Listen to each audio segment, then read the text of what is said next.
Hello दोस्तों, स्वागत है आपका अपने YouTube चैनल यूनिक प्लस पर। मित्रों, आशा करता हूं कि आप लोग सब ठीक होंगे, मस्त होंगे, स्वस्थ होंगे। मैं भी ठीक हूं और आपके उज्जवल भविष्य की कामना करता हूं। मित्रों, जैसे कि हमने आपको हिंदी वर्ड वाला के विषय में आपको अवगत कराया था, अब आज हम अपने क्लास 2 में पार्ट 4 के अंतर्गत आपको विराम चिन्ह के बारे में बताएंगे। मित्रों, इससे पहले हमने क्लास 2 में ही अपने तीन पार्ट 1, पार्ट 2, पार्ट 3 में हमने आपको हिंदी के स्वर वर्ण और व्यंजन वर्ण के बारे में, पूरी वर्णमाला के बारे में आपको अवगत कराया था। आज हम आपको उसी पार्ट 4 में हम हिंदी वर्णमाला व विराम चिन्ह के बारे में हम आपको अवगत कराएंगे। ठीक है मित्रों, आज चलते हैं अपने टॉपिक पर।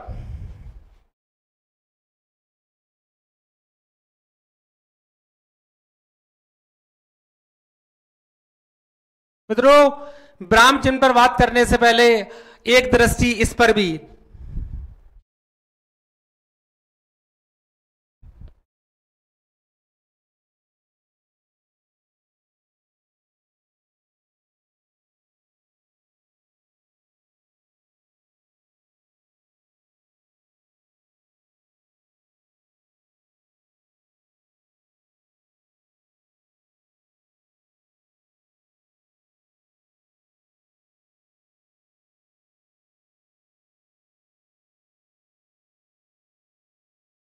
मित्रों, जैसे कहते हैं कि भाषा की जो सार्थक इकाई होती है वो वाक्य होता है, और वाक्य से छोटी जो इकाई होती है उसको हम उपवाक्य कहते हैं, और उपवाक्य से छोटी इकाई है उसको हम पदबंध कहते हैं, और पदबंध से छोटी इकाई होती है उसको हम पद कहते हैं, और पद से छोटी जो इकाई है मित्रों उसको हम अक्षर कहते हैं, और अक्षर से छोटी इकाई ध्वनि कहलाती है या वर्ण।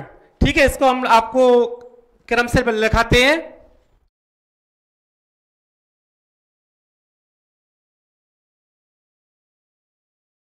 वाक से छोटी इकाई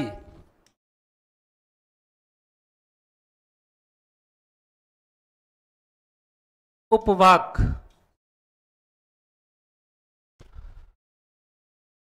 उपवाक से छोटी इकाई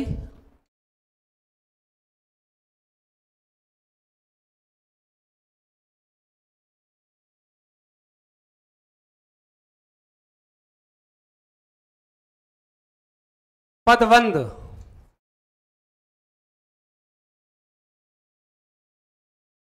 पदबंध, और पदबंध से छोटी इकाई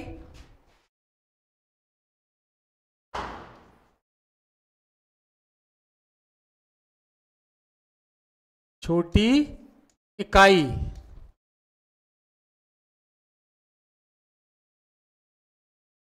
पदबंध से छोटी इकाई मित्रों पद,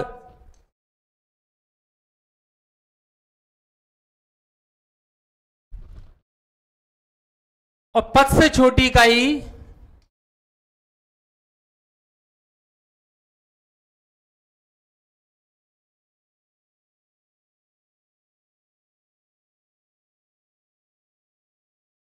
पद से छोटी इकाई अक्षर, और अक्षर से छोटी इकाई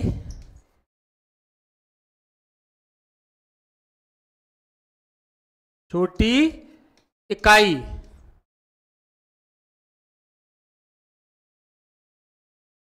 ध्वनि वर्ण।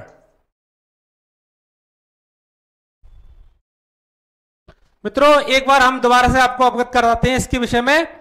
जैसे कि कहते हैं कि भाषा की सार्थक इकाई वाक, भाषा की सार्थक इकाई वाक, और वाक से छोटी इकाई उपवाक, और उपवाक से छोटी इकाई पदवन, और पदवन से छोटी इकाई पद, और फिर पद से छोटी इकाई अक्षर, और अक्षर से छोटी इकाई ध्वनि।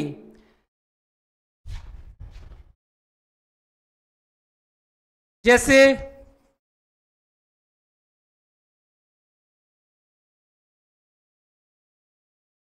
राम शब्द में, राम शब्द में दो अक्षर होते हैं।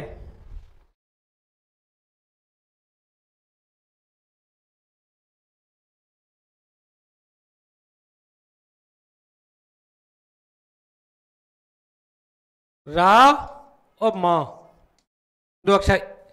अगर मित्रों हम वर्णों की बात करें तो इसमें चार वर्ण हैं।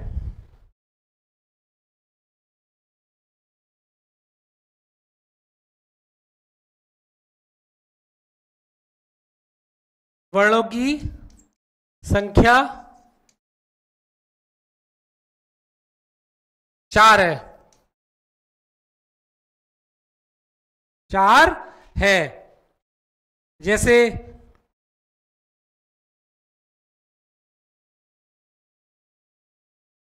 रा, आ, मा और आ।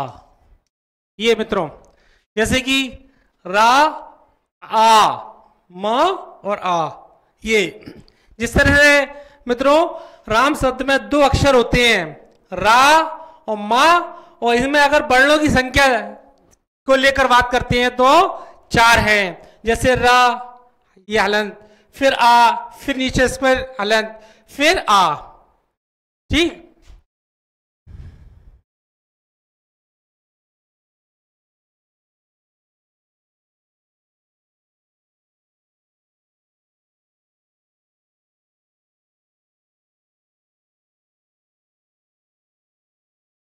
मित्रों भाषा की सबसे छोटी इकाई के बारे में बात करते हैं तो भाषा की सबसे छोटी इकाई ध्वनि होती है और इसी ध्वनि को हम वर्ण कहते हैं।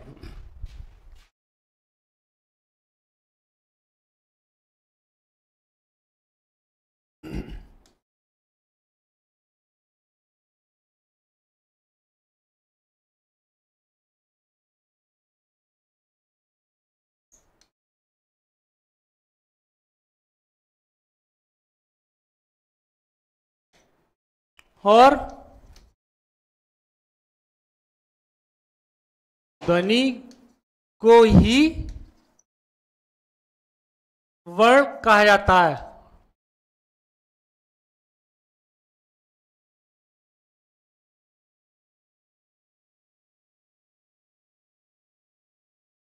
अगर वर्णमाला के बारे में अगर बात की जाए तो वर्णों का एक व्यवस्थित समूह वर्णमाला कहलाता है।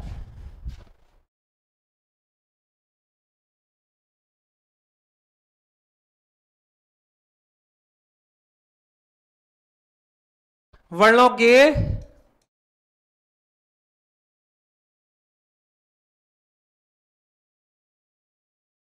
व्यवस्थित समूह को ही वर्णमाला कहा जाता है।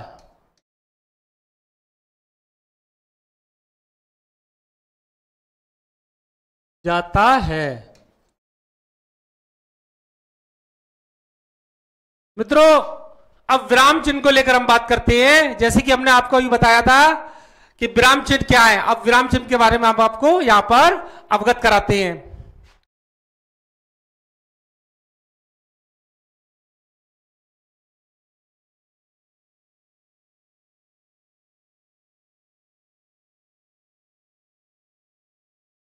मित्रों कहते हैं जैसे कि विराम, विराम का अर्थ ठहराव या रुकना होता है। जैसे कि हम कोई काम करते हैं और उसमें हम बीच बीच में रुकते हैं, इसी प्रकार से कोई लेखन कार्य जो होता है उसमें भी हमें विराम की आवश्यकता होती है।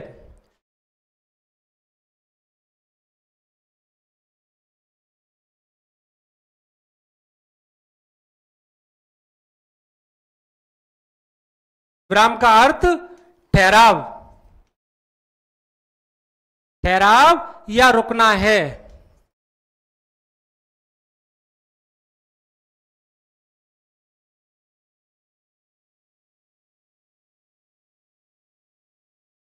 जिस प्रकार से हम कोई कार्य करते हैं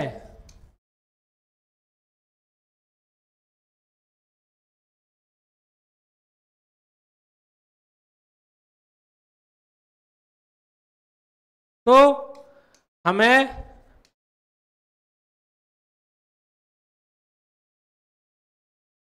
बीच बीच में रुक रुक कर काम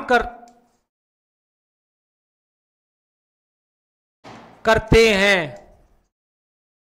इसी प्रकार मित्रों लेखन कार्य में भी हम बीच में हमें विराम की आवश्यकता पड़ती है।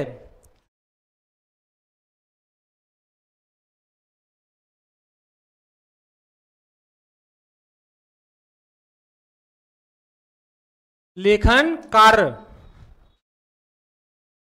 में भी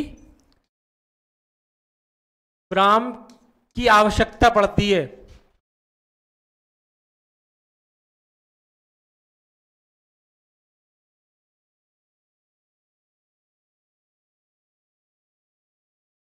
आवश्यकता पड़ती है। मित्रों एक बार दोबारा से रिपीट करते हैं हम अपनी बात को। विराम चिन्ह, विराम का अर्थ ठहराव या रुकना है। जिस प्रकार अगर हम कोई कार्य करते हैं तो हमको बीच में रुकना पड़ता है, और उसी प्रकार से अगर बात करते हैं विराम को लेकर, तो कोई अगर लेखन कार्य करते हैं तो उसमें भी हमें बीच में रुकना पड़ता है, बीच में रुकने की आवश्यकता पड़ती है।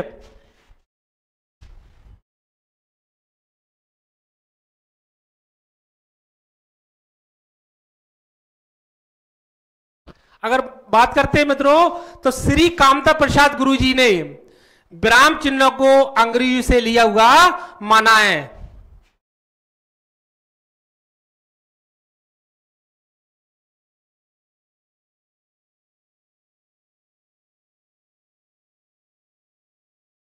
कामता प्रसाद शर्मा जी ने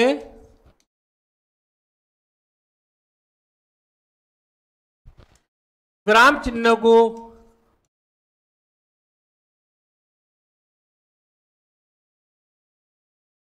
अंग्रेजी से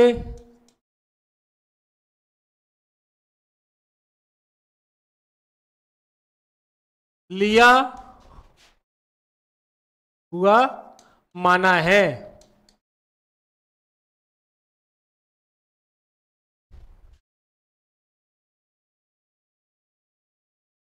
श्री कामता प्रसाद जी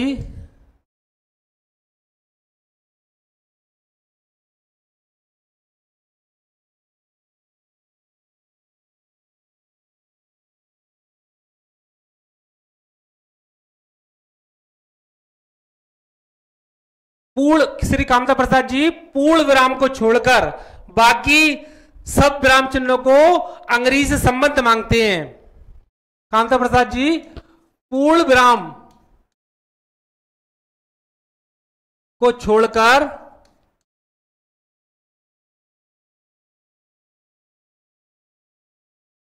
बाकी सभी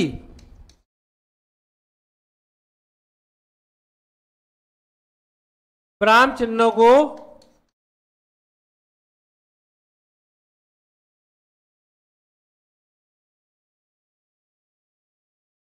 अंग्रेजी से संबद्ध मानते हैं।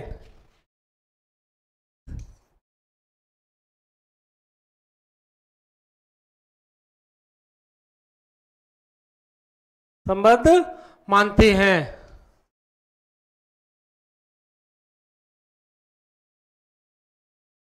मित्रों अगर विराम चिन्हों के भेद को लेकर बात की जाए तो विराम चिन्ह 20 प्रकार के होते हैं।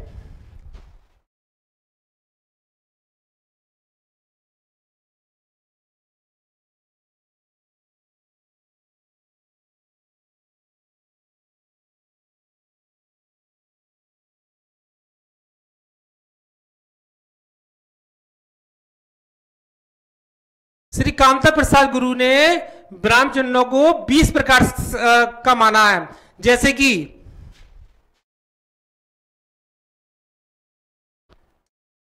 इनके भेद निम्न प्रकार से हैं।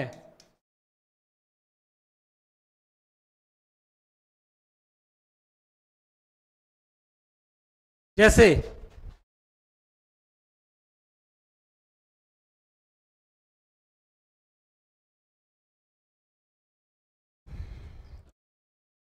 अल्प विराम, नंबर 1 अल्प विराम, ये इसका साइन है। ठीक है, इसी क्रम में हम बात करते हैं नंबर 2 अर्धविराम।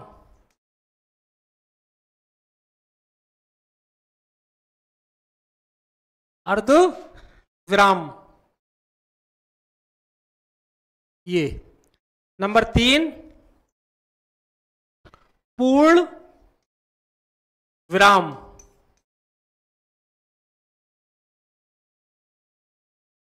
ये। और नंबर 4 प्रश्न चिन्ह।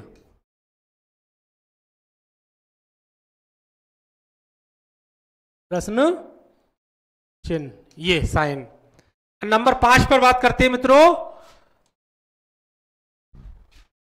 5 नंबर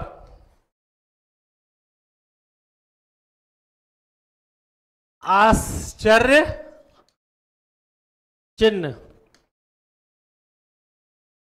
आश्चर्य चिन्ह, मार्क ऑफ एक्सप्लेनेशन कहते हैं इसे। विस्मादि विस्मादि चिन्ह। 6वें नंबर पे बात करते हैं मित्रों निर्देशक चिन्ह। निर्देशक चिन्ह डैश डैश, ये। संयोजक चिन्ह भी कहते हैं इसे।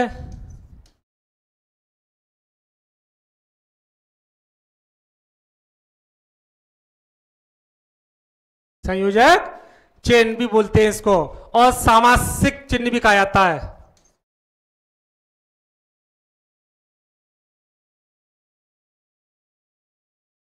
ये इसका साइन है। 7 नंबर पर बात करते हैं मित्रों कोष्टक। कोष्टक, इसके साइन ये। दूसरे नंबर पर ये, तीसरे पर ये। इसी क्रम में 8वां नंबर अवतरण चिन्ह। अवतरण चिन्ह,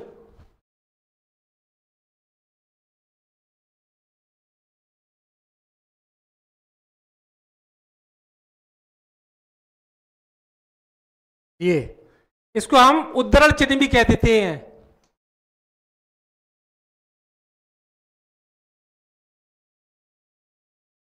उद्धरण चिन्ह। 9 नंबर पर मित्रों उपविराम।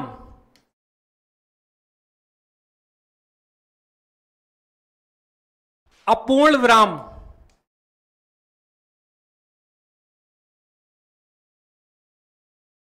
अपूर्ण विराम,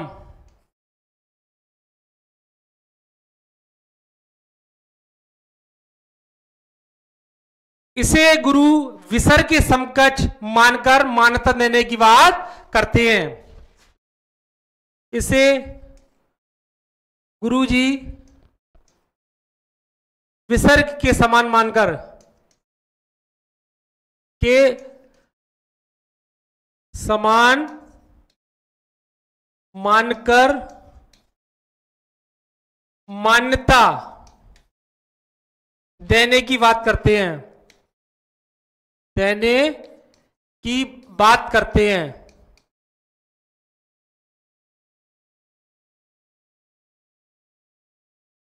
उपविराम मित्रों, या इसको अपूर्ण विराम भी कहते हैं। इसका साइन ये, इसे गुरुजी विसर्ग के समान मानकर मान्यता देने की बात करते हैं। 10वां नंबर विवरण चिन्ह।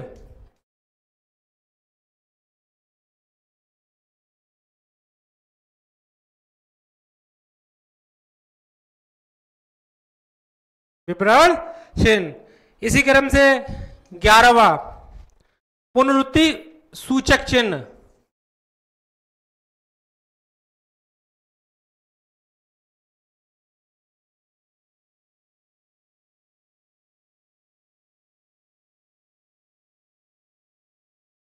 पुनरुक्ति सूचक चिन्ह।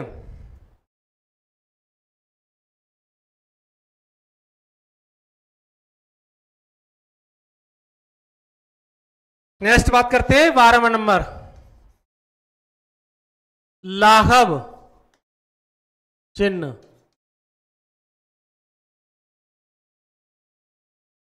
लाघव चिन्ह। 13वां नंबर, लोप चिन्ह।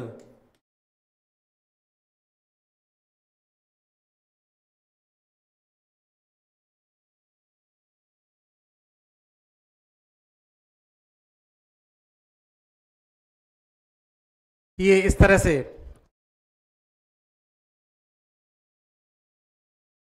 लोप चिन्ह। बात करते हैं 14वें नंबर पर, पाद चिन्ह।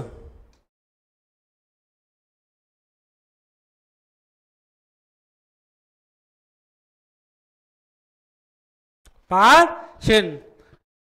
15 नंबर, दीर्घ उच्चारण चिन्ह।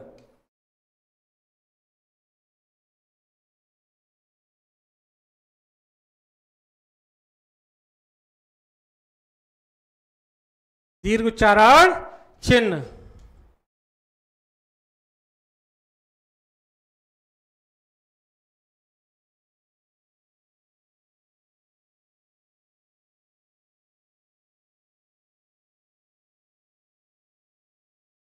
सोलह नंबर, पाद बिंदु। पाद बिंदु ये। 17 नंबर, हंस पद।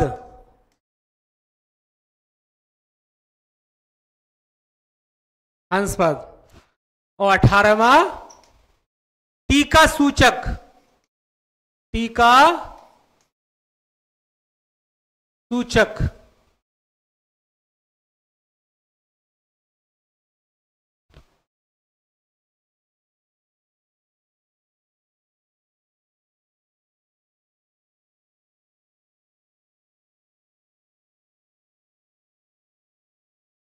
टीका सूचक।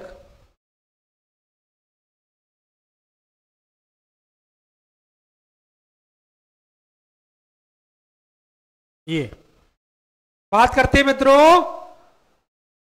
19 नंबर पर, तुल्यता सूचक।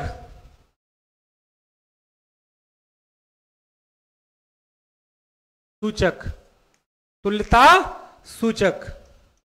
और लास्ट पर हम बात करते हैं समाप्ति सूचक।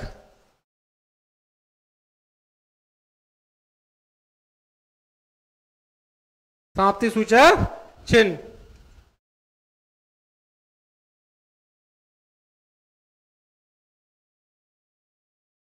ये ठीक मित्रों, जैसे कि आज हमने आपको पूर्ण विराम के बारे में सब चिन्हों से अवगत कराया, जो 20 जो चिन्ह है उनके से सबको अवगत कराया। एक बार हम फिर क्रम से आपको बताते हैं।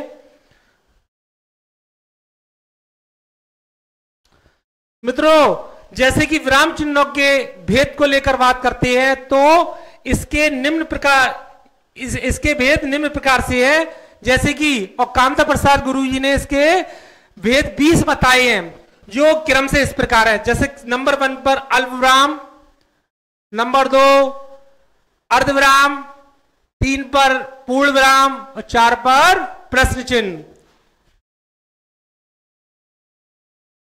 5 पर आश्चर्य चिन्ह और विस्मयादि चिन्ह, मार्क ऑफ एक्सप्लेनेशन इसको ऐसे भी कहते हैं।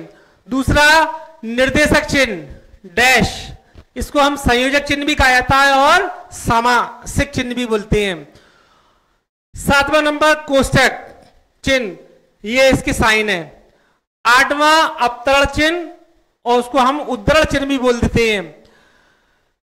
9वां उपविराम उप विराम या अपूर्ण विराम, इसे गुरुजी विसर्ग के समान मानकर मान्यता देने की बात करते हैं। 10वां विवरण चिन्ह, 11 पुनरुक्ति सूचक चिन्ह, 12 लाघव चिन्ह, 13 लोप चिन्ह और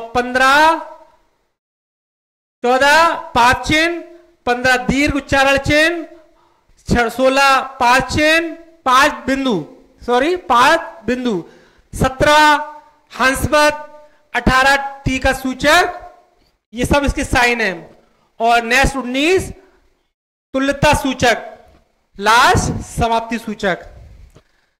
मित्रों, आज हमने आपको पूरी वर्णमाला के विषय में आपको अवगत करा दिया।